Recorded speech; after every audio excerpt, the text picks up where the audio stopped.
बिहार में बिजली के प्रीपेड मीटर का अब अनुसरण पूरा देश करेगा। बिहार में नीतीश कैबिनेट का विस्तार शीघ्र होगा और उपेंद्र कुशवाहा शिक्षा मंत्री बनाए जा सकते हैं। इधर केंद्रीय आम बजट को लेकर जहां पक्ष सराहनीय कदम बता रहा है, वहीं विपक्ष के द्वारा हंगामा मचा हुआ है। कहा जा रहा है कि यह बजट जो है किसानों के लिए, गरीबों के लिए, बेरोजगारों के लिए ठीक ठाक बिल्कुल नहीं है।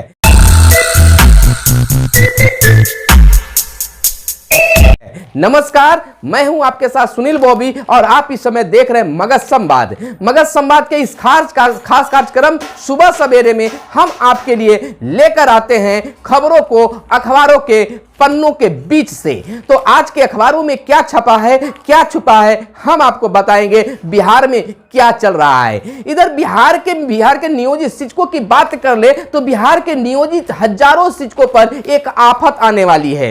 यानी कि वैसे नियोजित शिक्षक जो फर्जी प्रमाण पत्र पर बहाल हैं, उनको सरकार बर्खास्त करने जा रही है। शिक्षा विभाग बर्खास्त करने जा रही है। इतना ही नहीं, अब तक जितने पैसे लिए हैं उन पैसों की भी वसूली शिक्षा विभाग करेगी, उन पर एफआईआर दर्ज किया जाएगा। दूसरी बड़ी खबर है कि जो बिहार के बेरोजगार यानी 94,000 शिक्षक अभ्यर्थी हैं, उनकी बहाली भी अब शीघ्र होगी। यह शिक्षा विभाग और सीएम नीतीश कुमार के हस्तक्षेप के बाद अब जैसा कि जानते हैं कि करीब एक सप्ताह भर बिहार के अभ्यर्थी शिक्षक जो हैं, अभ्यर्थी नियोजित शिक्षक जो हैं, पटना गर्दनी बाग में अनशन पर, धरना पर बैठे हुए थे, आंदोलन कर रहे थे, जिस पर पुलिस ने पिटाई भी की। लेकिन फिर भी विपक्ष के नेता तेजस्वी यादव के सहयोग मिलने के बाद पुनः वह धरना पर बैठ गए और अंत में सरकार को झुकना पड़ा और कहना पड़ा कि इनकी बहाली शीघ्र की जाए। लेकिन शिक्षा विभाग ने एक और मैसेज जारी किया है, अपडेट जारी किया है कि उन शिक्षकों की तो बहाली होगी,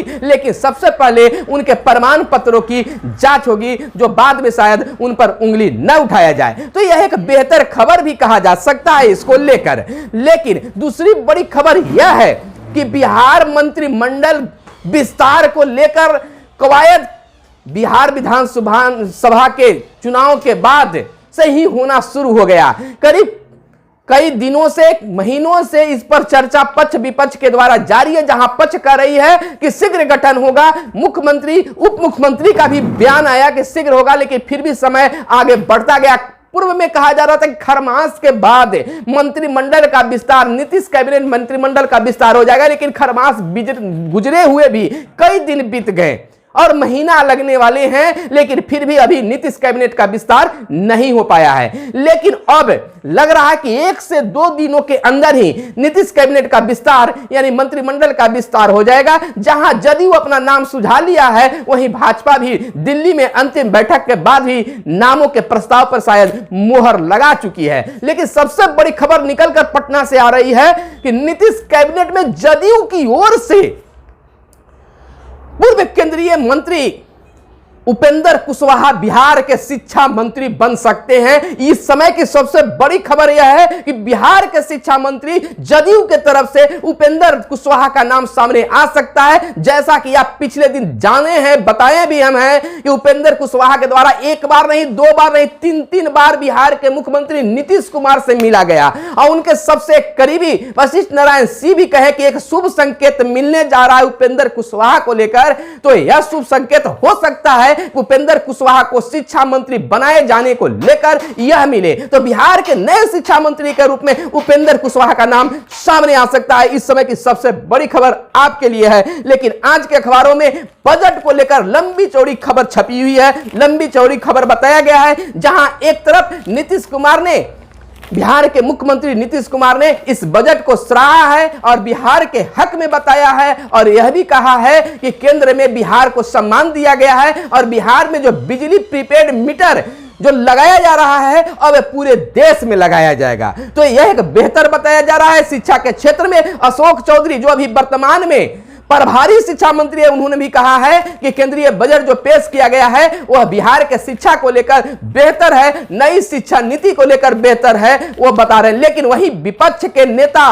प्रतिपक्ष नेता, राजद नेता तेजस्वी यादव कह रहे हैं कि बिहार के गरीब गुरबों के लिए यह बजट ठीक ठाक नहीं है, यह गरीबों का शोषण हो रहा है यहां पर। और कहा गया कि यह बजट जो बनाया गया है वो कुछ लोगों के कल्याण के लिए बनाया गया है। इस पर कांग्रेस ने भी आवाज उठाई है और कहा है कि यह बेहतर नहीं है, यह बजट जो है बेहतर नहीं है। लेकिन नीतीश कुमार साफ शब्दों में कह दिए हैं कि कोरोना महामारी के बीच, आर्थिक तंगी के बीच इस तरह से अच्छा, इतना बेहतर बजट पेश करना यह बहुत सराहनीय कार्य है। तो आज के अखबारों में खास करके इन्हीं चीजों पर, आम बजट पर चीजें छपी हुई है।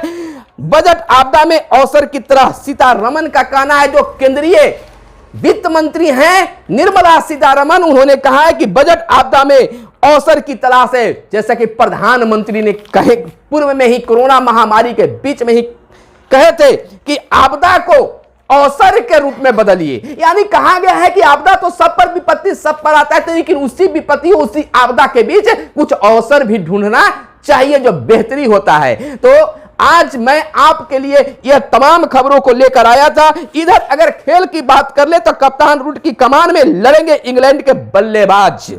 कोरोना काल में पहली बार स्टेडियम में मैच देखेंगे दर्शक। अब सब कुछ कोरोना को लेकर खुल रहा है। वैक्सीन जारी हो गया है, मार्च तक एक और वैक्सीन आपके बीच आने वाला है। तो अब स्टेडियम भी खुलने वाला है, सिनेमा हॉल खुल चुके हैं, विद्यालय धीरे धीरे खुल रहे हैं। तो तमाम चीजों को खुलना शुरू हो गया। इधर प्रधानमंत्री नरेंद्र मोदी की बात कर ले तो उन्होंने बजट को बताया है, बजट दिल में और गांव में और किसान को लेकर सक्षम है।